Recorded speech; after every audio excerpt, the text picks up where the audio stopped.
তো দেশ বিদেশে যারা বসবাস করতেছেন সবাইকে আমি বলছি, আমাদের যে বুড়ুচুঙ্গি গুমটি ভাঙ্গা পড়েছে, আমাদের কিন্তু অবস্থা একেবারেই খারাপ। আমি যদি একটা দেখায় দেখেন, আমাদের পুরো গ্রাম কি গ্রাম, আমাদের অঞ্চল কি অঞ্চল, সব ডুবে গেছে। আমাদের এলাকাতে বাড়ি ঘর যা আছে সব ডুবে গেছে, সবাই আশ্রয় প্রকল্পতে আছে, একেবারে অবস্থা সবারই খারাপ।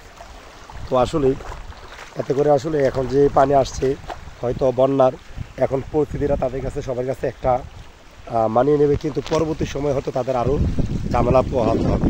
আমার মনে হয় এই মুহূর্তে সকলের সহযোগিতা আমাদের অবশ্যই দরকার।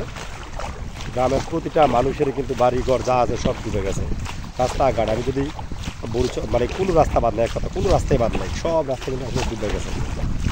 ঠিক আছে, কোনো রাস্তায় কিন্তু বাদ নাই, হয়তো কিছু কিছু জায়গায় একটু কম, কিন্তু ম্যাক্সিমাম জায়গাতে কিন্তু বিশাল স্রোত। কিন্তু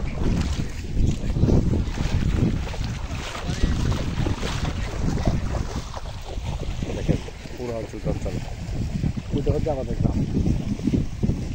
আমি গ্রাম থেকে আসছিলাম, এলাকাতে আসছিলাম, আমার বাড়িতে প্রচুর পানি হয়েছে, সব ডুবে গেছে।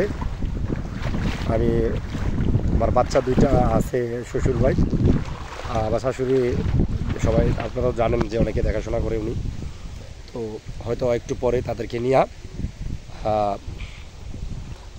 চলে যাবে, আনন্দপুর চলে যাবে বা শ্রীমন্তপুর চলে যাবে।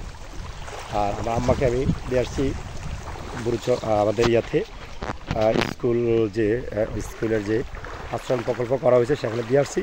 সব মিলিয়ে সবাই আমাদের জন্য দোয়া করবেন। আমাদের কিন্তু আসলে অবস্থা অতটা ভালো না, দেশের যে অবস্থা আপনারা দেখেন।